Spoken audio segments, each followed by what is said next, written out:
我的天呀，有没有人过来帮帮阿平？一个人拿着电动工具，准备自己加工木材，自己建房子。买完盖房木材之后，身上真的是没有钱了，就连手里的电动工具也是从山下借来的。关键是每天还要领着孩子，自己不往前努力，孩子也跟着受罪，住不上像样的房子。眼前一大堆的木材，只能干干停停，干一会回来观察一下孩子。但凡有一个人给阿平打下手，也不至于这么难。再次回到院里，看到一大堆的木材，感觉就心里发慌。上期视频木材表面已经全部打磨干净，今天主要是加工木材上的凹槽，最后把木材房子的框架全部组装好，今天就算完成任务。阿平又坐在木材上，用小工具开始挖坑。说话简单，但是阿平却需要付出一天的时间来加工忙碌。这么热的天，穿着一个大厚外套，看着都替他热。刚才已经用电动工具加工了几个竖条，接下来挖槽的时候相对就轻松一些。想想一直到现在，阿平也就是买木材花费了一点钱，他的计划就是盖房完成，不再花多余的钱，但不花钱就需要付出更多的体力，更多的汗水。阿平也不是天生会盖房，为了盖房省钱，经常的偷偷到山下木工那里去学习，就连盖房图纸也是自己画的。最后能不能实现，关键要看最近几天关键的时期。正应了奥德彪的一句话，人生下来就是要不断的付出，只有不断的努力，才会有吃不完的苦。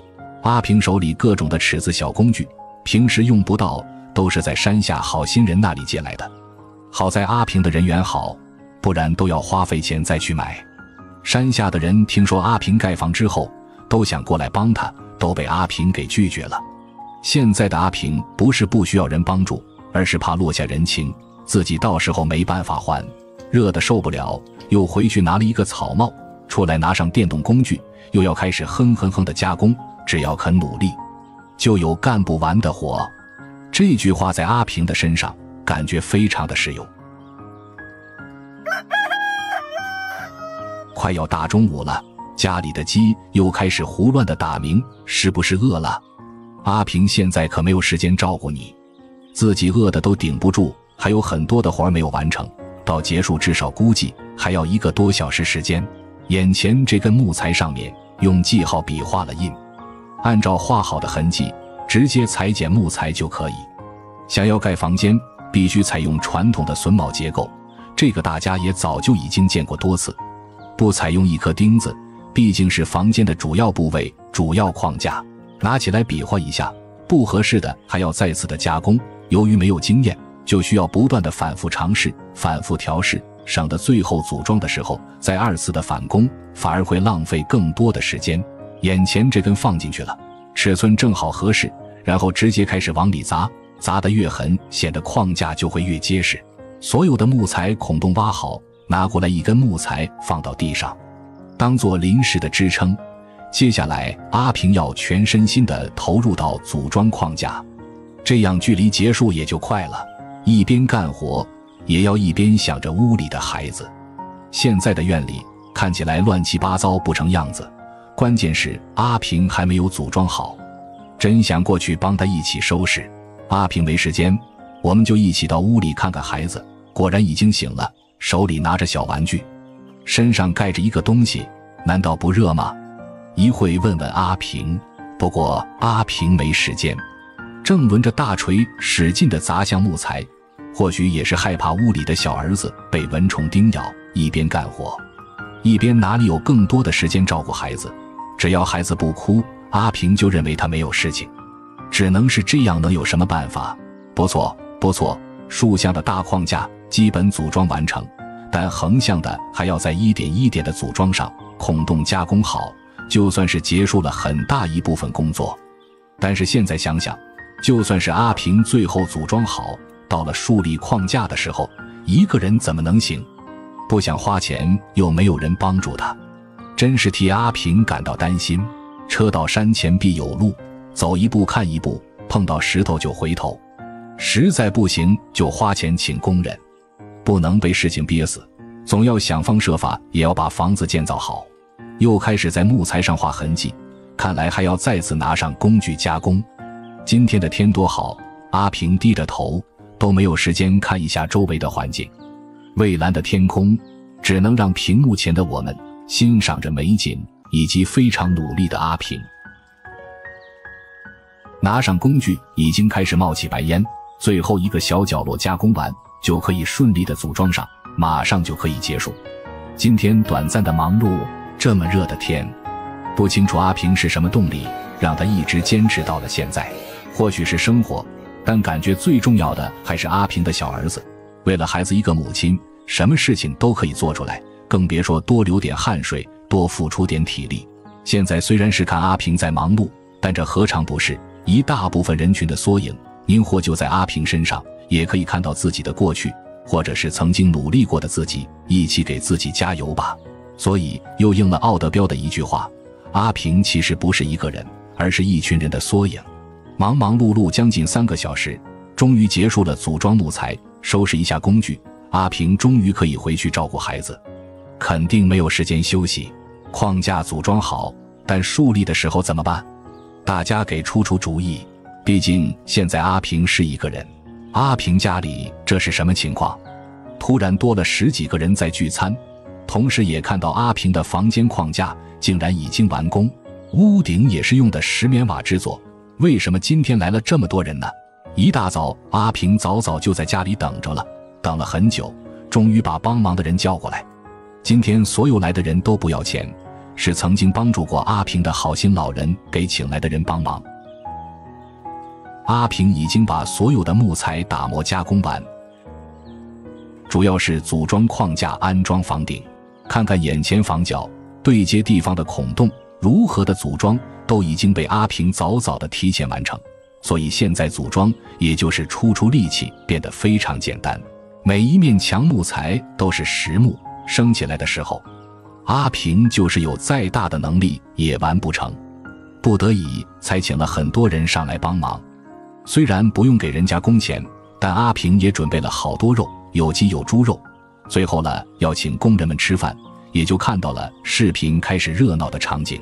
刚才看到的小女孩给阿平领着孩子的，就是好心老人的小孙女。大家在之前视频已经见过很多次，今天来的几乎都是老人的家人、老人的朋友。阿平也是非常感动。组装好的框架还要拿上阿平附近的木材穿插进去，才能让房间形成一个完整的整体，才不会倒塌，变得更加的安全。这么多的人，今天用不了多长时间就可以组装完。阿平距离住上新房又近了一步，不然今天阿平也不会很开心。看看眼前现在一个柱子的地方都站着5、6个人，有男士有女士，都是义务的给阿平帮忙，可见阿平平时在这里的人缘还是比较好。毕竟从怀孕到现在已经在这里生活1年多的时间，拉拽木材的绳子这时候就可以解下来。从远处的角度可以看到，整个房间的框架基本已定。总体上看起来室内还是比较大，毕竟只有阿平跟小儿子居住。一旁的阿平一直没有闲，已经是满身大汗，搬运眼前这个木材是要放到房顶，接下来也要开始组装房顶的石棉板。正常是应该用彩钢瓦就可以用得比较长久，但现在阿平身上已经没有多少钱能把木材买回家。把眼前的框架组装好，阿平已经非常知足。顶上木材长的地方，看看人家拿锯子在上面裁剪，也省了阿平上去。今天可以来这么多的人，也可以让阿平一次性把框架全部建好，不然还要等很长的时间。阿平可以说做事干巴利落脆，从最初有了盖房想法，到现在一共前后没有多长时间，以花费最少的钱办了最大的事情。屋顶上可以看到3、4个年轻的小伙子，地面上还有很多的人。房间顶面框架组装好之后，马上也该安装屋顶的石棉瓦。眼前黑色的摩托车内胎，大家知道裁剪是干做什么用吗？到最后把石棉瓦放到房顶，需要钉钉子固定，钉钉子的时候放上一点摩托车内胎，也可以防止漏水，想的还是比较周到。利用什么材料盖房，就会有什么办法应对防水的问题。大家看来都是有经验的人。顶上木材长的地方，看看人家拿锯子在上面裁剪，也省了阿平上去。今天可以来这么多的人，也可以让阿平一次性把框架全部建好，不然还要等很长的时间。阿平可以说做事干巴利落脆，从最初有了盖房想法，到现在一共前后没有多长时间，以花费最少的钱办了最大的事情，准备了一只鸡，7、8斤肉，这在越南农村来说也算是最高标准的招待了。阿平现在开始制作到煮熟，估计的时间正好，帮忙的人也可以干完，一块请人家吃饭，还省了给人家工钱，也可以增加大家之间的感情，以后有什么事情都互相的帮忙。看看房顶上、房下面每个人都在不停的忙碌，当然阿平也没有闲着，正在做饭。今天阿平相对的也轻松一些，孩子有老人的小女孩给领着，真是不错。家里从来都没有这么热闹过，从来都没有来过这么多的人，简直就是蓬荜生辉。房顶上的人都下来了，站在房间的下面，正在查看还有没有遗漏、透光漏水的地方。阿平这里正好把鸡也煮好，正在拆分5、6斤的肉，同时也已经煮好。看到人家下来已经开始休息，阿平也开始着急，马上再等等，一群人就可以围坐在一起聊聊天，吃饭，真是不错，今天真开心。锅里的肉准备跟鸡肉放在一起混合着吃，到时候大家围坐在一起，想吃啥就吃啥。眼前2个女生给领着阿平的孩子，阿平今天真的感觉好幸福。期间还准备了几个青菜，正好家里有几10个碗。现在即使来的人多，这时候碗也派上了用场。看看这场面多热闹，差不多10个人，也就算一起给阿平庆祝。房间框架完工，一大盘的肉，大家都忙碌的很长时间，都累了，想怎么吃就怎么吃。阿平新房框架建造好，整个村子都已经知道。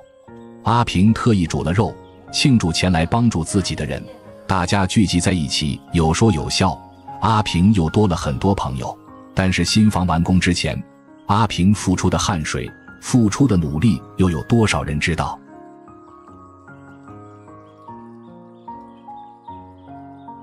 眼前的大卡车拉着的就是房顶防水的石棉瓦。一大早天都没亮，阿平就背着孩子一直在这里等了很长时间，终于到了。此时此刻，阿平的心比谁都开心。最重要的是可以证明给他的前夫看，让他的前夫后悔去吧。卸车有司机跟随身携带的人员，阿平不用卸车，但是待会儿阿平如何搬运回家就费劲了。路上来来往往的行人也挺多，看到阿平接运材料，就知道阿平盖新房了，大家肯定跟着一起开心。卸完材料给钱，天经地义的事情。